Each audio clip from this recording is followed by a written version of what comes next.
le monde, j'espère que vous allez bien. Je m'appelle Laurie et je viens vous parler de lecture. Aujourd'hui, c'est une vidéo quand même un peu spéciale. C'est une vidéo un peu interactive, je dirais. Parce que récemment, j'ai demandé l'opinion de personnes sur Bookstagram, sur leur opinion sur la notation en livres, dans les livres, quand ils lisent. Et j'ai demandé à ceux qui annotaient dans leurs livres pourquoi ils le faisaient, c'est quoi leur méthode, est-ce qu'ils utilisent des post-it, est-ce qu'ils surlignent, qu'est-ce qu'ils font en fait. Et j'ai aussi demandé à ceux qui n'annotent pas, pourquoi ils n'annotent pas, c'est quoi les raisons pourquoi ils ne le font pas. Donc j'ai un peu parlé, c'est un peu une vidéo vraiment blabla. J'ai échangé avec ces personnes-là pour avoir vraiment leur opinion globale sur le sujet. Et j'ai un peu échangé là-dessus. Donc j'y vais, je commence, on y va. Je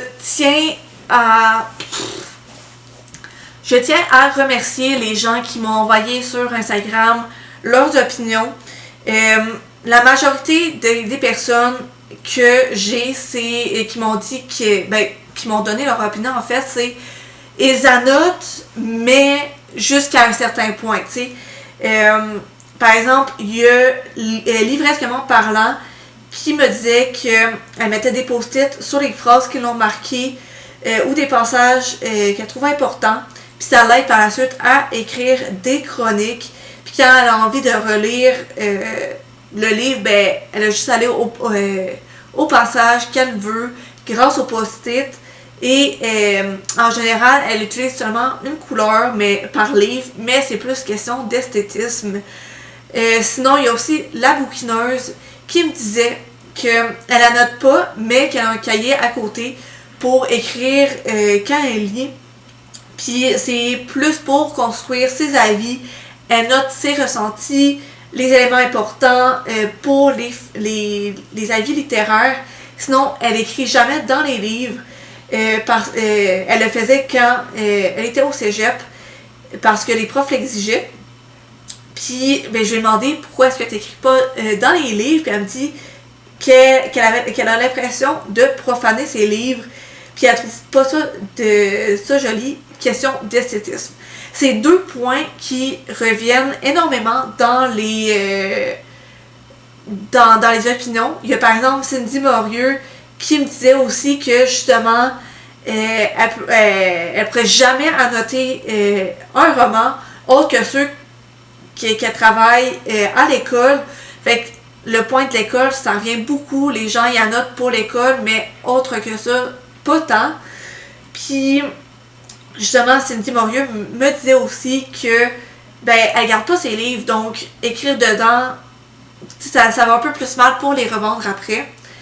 Il y a justement aussi le chat qui lit qui fait ce même point-là que dans le fond, elle veut pas abîmer entre guillemets ses livres.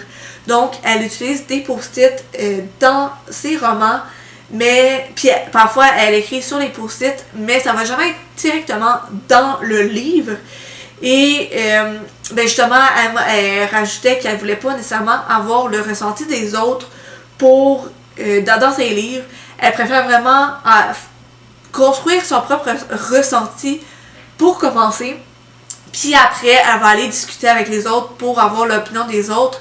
Mais vraiment, quand c'est une première lecture, elle préfère avoir sa propre opinion. Fait que quand il y a des écrits dedans, un livre usagé qu'elle achète, elle va peut-être être moins encline à l'acheter en fait.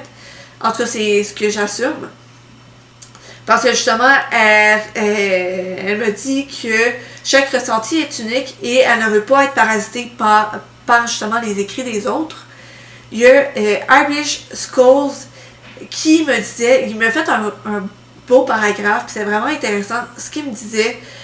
Dans le fond, lui, il annote aussi avec des petits post-it, un peu comme les autres.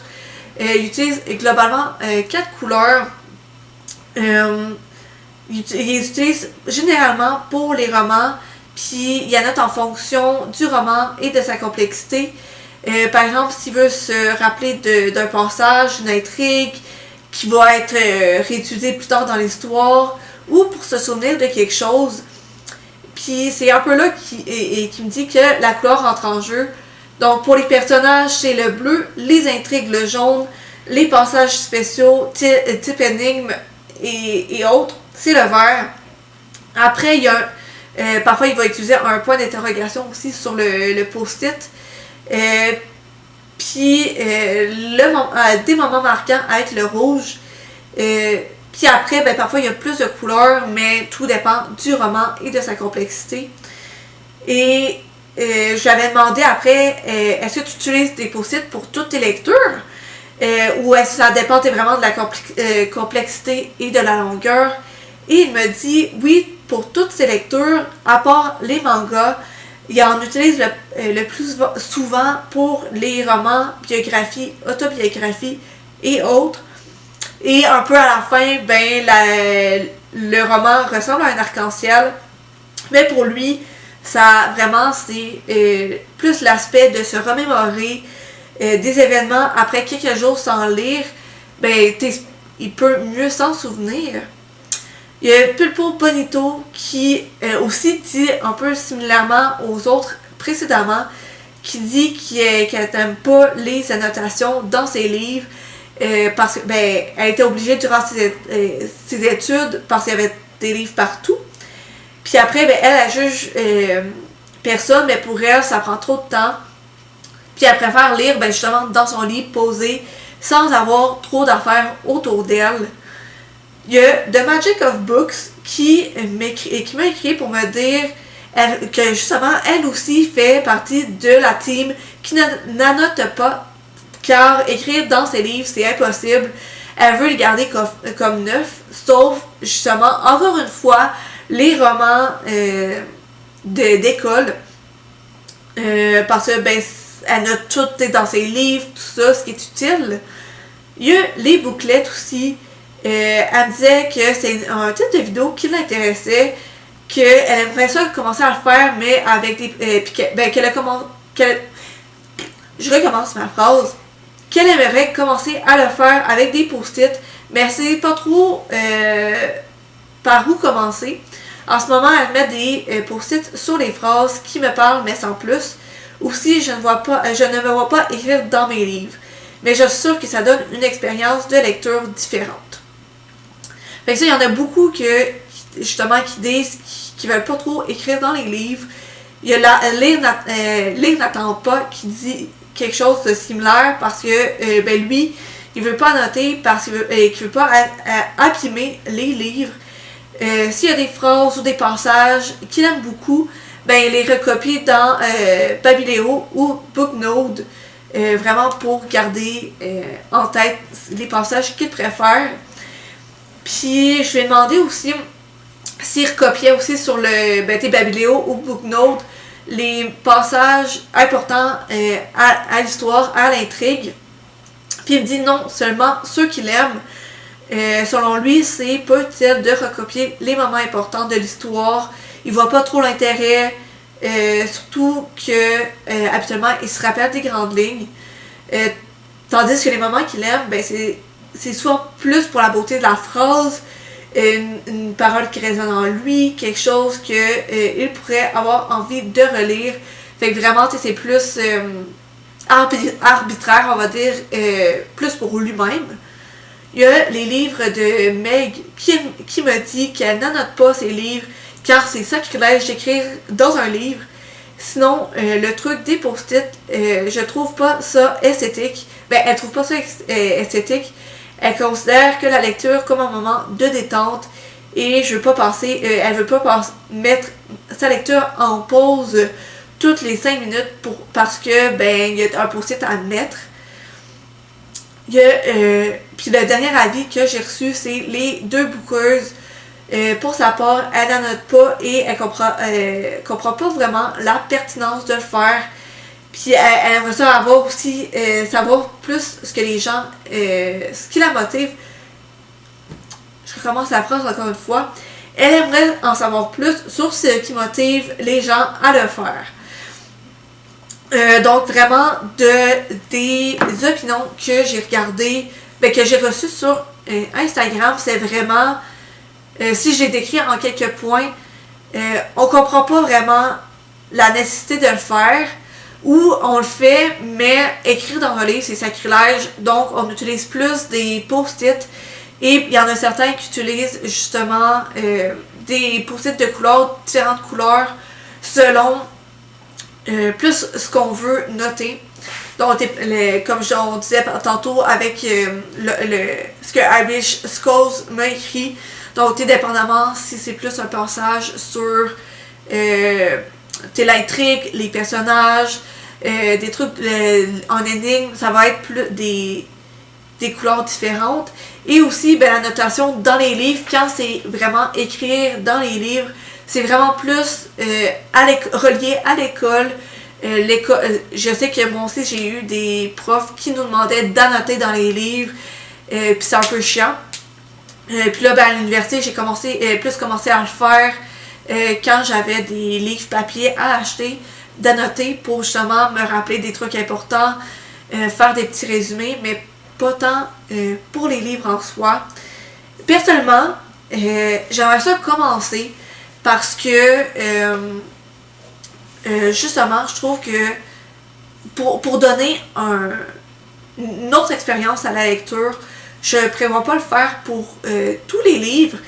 Et justement, vu que j'avais pas beaucoup d'opinions, pas nécessairement positives, mais vraiment qui se donnent à fond dans la notation, j'ai été regarder un peu les opinions en ligne et je veux vous en partager un peu pour donner un peu le revers de la médaille de ceux qui s'y mettent vraiment dedans, qui annotent, qui surlignent, qui soulignent aussi et tout ça. Donc, je vous donne aussi cette opinion-là que je me suis notée sur mon ordinateur. Bon, pour les opinions plus positives, j'ai regardé 2 vidéos. Puis j'ai été voir aussi les commentaires en dessous de la vidéo, si jamais il y avait des personnes qui, justement, donnaient leur opinion sur le sujet dans les commentaires. Et j'en ai eu des quand même intéressants. Donc, la première vidéo que j'ai regardée, c'est Why Do People Annotate Fiction Books and How de Gina Lucia Reeves. Donc, les raisons que la YouTubeuse en fait, elle présentait dans sa vidéo, c'est premièrement que c'est une forme d'expression que dans un sens, justement, elle marque ce qui pour elle est important. Puis, dépendamment des couleurs, tout ça, ça lui permet vraiment de s'exprimer à travers le livre. C'est aussi, en fait, connecter avec le livre et de mieux embarquer dans l'histoire de ce qu'elle expliquait. Ça l'aidait vraiment, justement, à mieux embarquer dans l'histoire, de vraiment mieux analyser le livre, mieux embarquer dedans. Puis aussi, lors d'une relecture, elle aime ça voir si elle voit l'histoire de manière différente, si sa perception a changé. Et dans les commentaires de cette vidéo-là, il y avait quelques commentaires que je trouvais intéressants. Il y a Amy Juliette 114 qui disait qu'elle aime annoter parce qu'elle a une mémoire terrible, elle est pas bonne pour se rappeler. Puis annoter, ça permet de diviser en thèmes, mais aussi voir différents types de représentations. Et elle annote aussi des relectures.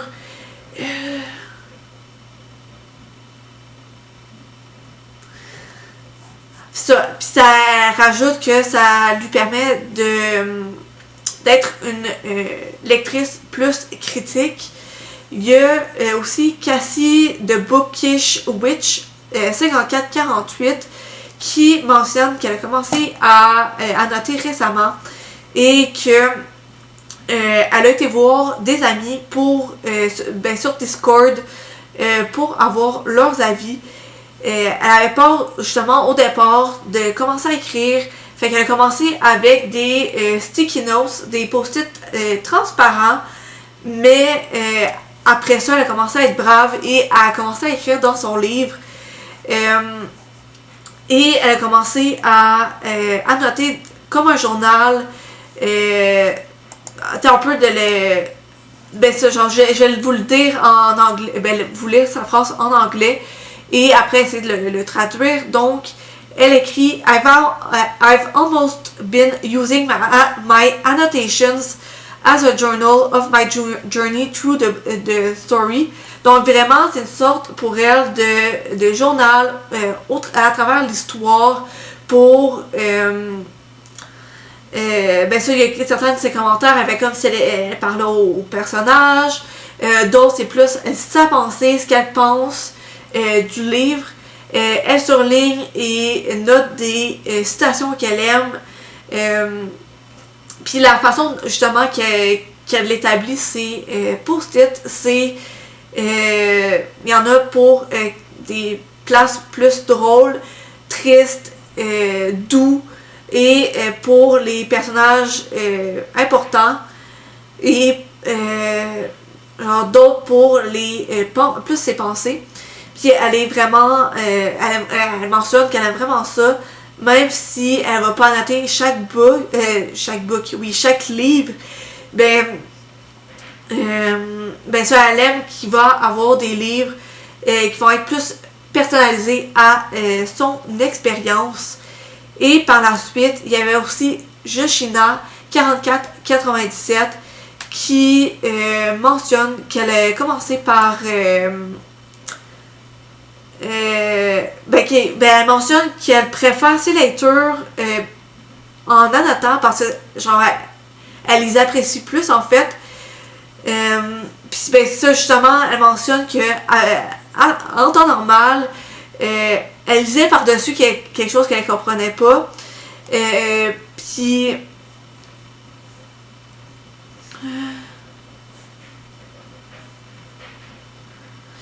ben ça, ben avant, dans les lectures avant qu'elle annote, en fait, elle lisait quelque chose, ben elle passait par-dessus un passage qu'elle comprenait pas. Elle trouvait des phrases qu'elle trouvait belles, puis elle se disait j'espère qu'elle m'a rappelé. Puis quand elle arrivait à une twist dans l'intrigue, ben elle pouvait pas nécessairement elle a essayé d'aller trouver quelqu'un avec qui en discuter. Puis mais justement dans une nouvelle lecture, elle prenait vraiment le temps de rechercher les références qu'elle comprenait pas, de noter les citations, les personnages, les places où ce que ça provenait. Puis ben ça, elle mentionne que ça l'aide vraiment à plus apprécier le livre. J'essaie de lire rapidement puis de passer aux parties qui sont plus intéressantes.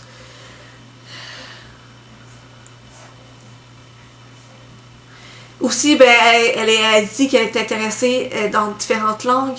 Fait qu'elle va utiliser des post-it quand d'autres langues sont utilisées. Puis pour écrire aussi comment le mot se déconstruit. Pour essayer de... Puis elle essaie de trouver le literal meaning, ce que veut dire littéralement le mot. Puis elle va aussi avoir des post-it pour par exemple les personnages puis leur background. Pour elle, ben justement, elle aussi elle a une mémoire de poisson. Puis elle a tendance à oublier qui est qui ressemble à quoi, donc tout ça. Fait que pour elle, ça l'aide à ça. Aussi, elle a des post-it pour les passages importants, les situations frustrantes qu'elle veut parler plus tard, les situations intéressantes, les red flags, justement les passages qui sont beaux que le langage est beau en fait, puis les trucs qui l'inspirent. Fait que vraiment, ben ça, elle y va avec ce qui l'intéresse vraiment. Puis parfois, ben justement, elle rajoute qu'elle n'est pas nécessairement dans le mood pour annoter. Fait qu'elle va skipper à annoter un chapitre, puis peut-être revenir plus tard pour le relire et annoter. Puis ben ça, elle mentionne que la majorité du temps, elle lit les chapitres sans annoter pour la première fois. Puis après, ben, elle va prendre le temps d'annoter par la suite à la maison. Puis ben ça, elle mentionne que de cette façon-là, ben, elle peut lire sans avoir à s'arrêter la première fois, mais qu'elle apprécie autant la relecture en annotant, puis quasiment plus que la première lecture en fait. Et pour elle, elle rajoute que ben ça, pour elle, c'est une façon de mieux connaître le livre en fait, de mieux l'apprécier, d'apprécier la recherche et la préparation que l'auteur a fait, en apprendre aussi plus sur les choses qui l'intéressent, de se souvenir des détails et aussi donner son avis sur les émotions qu'elle a quand elle lit le livre. Et c'est ça. Donc c'est vraiment les commentaires que je trouvais intéressants sous le livre. Fait que vraiment, ça a l'air à vraiment être une expérience différente, vraiment plus pour s'immerger dans l'histoire. Pas que les personnes qui n'annotent pas ne peuvent pas se plonger dans l'histoire autant, mais pour certains, c'est vraiment pour mieux se plonger là-dedans, pour mieux apprécier l'ouvrage, et c'est ça. La deuxième vidéo, c'est un peu des opinions similaires. En fait, la deuxième vidéo, c'est Annotating 101, What it is, How to do it, Why to do it. Why do it, en fait, de Rainy Days Library. Et les raisons présentées dans l'histoire, dans la vidéo, en fait, c'est de garder une preuve des pensées, des questions qu'on a à travers l'histoire. Et pour certains, pour elle, en fait, c'est thérapeutique de créer un système dans tout ça. Et durant une relecture, en fait, elle aime ça voir l'avancée de ses pensées aussi, puis de ses perspectives, pour voir si ça l'a changé, si elle voit les choses d'une manière différente. Et il y a Leila Fiouza, qui 2416 pour terminer son nom d'utilisateur, qui mentionne que annoter, ça a changé sa vie de lectrice et qu'elle aime vraiment les thrillers et que elle se montre un système pour justement pour garder keeping track de noter par exemple les indices de qui est qui est recherché, les plot twists, tout ça. Puis pour elle, elle écrit en gros « It's so fun », fait que c'est vraiment amusant. Elle a vraiment dit en gros. Puis elle mentionne qu'elle prévoit relire à Cotard, mais cette fois-là en annotant, parce qu'avec la deuxième lecture, ça donne une autre expérience. Et puis c'est ça. Fait que je trouve que ça donne un bon point de vue, en fait, pour ceux qui ça les intéressait de savoir pourquoi les gens annotent. C'est surtout ça, de garder une preuve de ce qu'ils pensaient. Il y en a qui marquaient que ils écrivaient en annotant, en écrivant vraiment dans le livre, ils marquaient, ils écrivaient comme si ils parlaient au personnage, tandis que d'autres personnes, ils écrivaient pour aussi leur réflexion. Puis vraiment, dans les deux vidéos, ça revenait de dire que en cas de relecture, de voir comment les perspectives ont changé. Fait que c'est un peu ça les raisons pourquoi. Et maintenant, pour les gens qui sont intéressés vraiment à se lancer dans le monde de la notation, je vais vous dire un peu les trucs que j'ai pu voir sur les réseaux, que ce soit dans les vidéos que j'ai écoutées ou sur les blogs ou des trucs du genre. Évidemment, il y a le code de couleur avec les post-it. Je pense que c'est comme la chose qu'on voit le plus. Puis en plus, il y a Irish Skulls qui en a parlé un peu que mais justement, il associe chaque couleur de ses post-it à différentes choses. Fait que, par exemple, une couleur va être associée à l'intrigue, une autre au personnage, et tout et tout. Il y a aussi, j'ai aussi pu voir sur internet qu'il y a des personnes qui surlignent, qui soulignent, qui annotent. Donc vraiment, ceux qui font ça, j'ai vu une personne qui a fait un tableau pour dire ce qu'elle fait.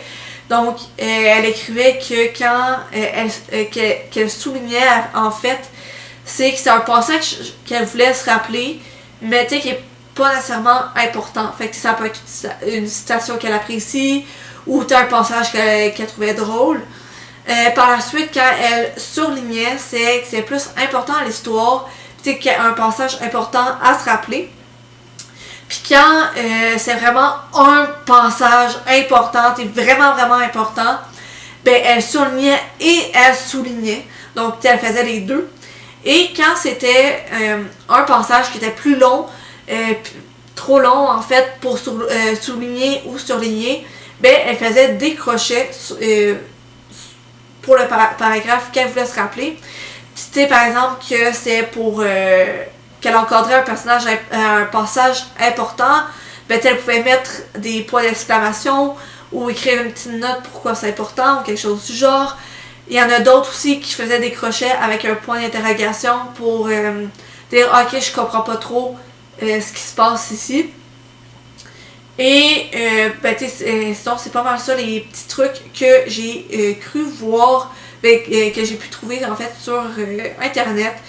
Puis évidemment, il y en a aussi, dans la vraiment première par exemple, on va dire que mon agenda, c'est un livre, tu ouvres la couverture, puis il y a souvent une première page, qui c'est pas un bon exemple, là, mais par exemple, on ouvre la première page, et il y a une page blanche, ils mettaient leur post-it de couleur en écrivant à quoi il était associé. Fait que, par exemple, le premier post-it, il est rouge, il est associé à l'intrigue, des trucs du genre. Fait qu'il gardait, il prenait en note ici, puis il mettait un seul post-it pour se rappeler de quelle couleur est quoi. Fait que comme ça, durant une relecture, il y avait toujours en tête ce que chaque post-it, chaque couleur en fait voulait dire. Et moi, ce que je prévois faire personnellement, c'est quand je vais avoir le budget pour ça, j'ai trouvé sur Amazon des kits de surligneurs et de stylos, c'est ça le mot, de plein de couleurs. Je pense qu'il y a comme dans les surlignages, il y a 24 couleurs, puis dans les stylos, il y en a 12, et des post-it de genre une bonne trentaine de couleurs. Parce que c'est que personnellement, ce que je veux faire, c'est d'associer les couleurs de post-it au surligneur et au stylo, et aussi d'associer les couleurs au livre. Fait que par exemple un livre dont la couverture est principalement rouge, je vais prendre des teintes de rouge, d'orangé. Un livre qui est plus bleu-vert, ça peut être des turquoise, du bleu, du vert. Puis ça va être la même chose pour les stylos, pour les surlignages. Le surlignage, je vais trouver des couleurs qui matchent en fait.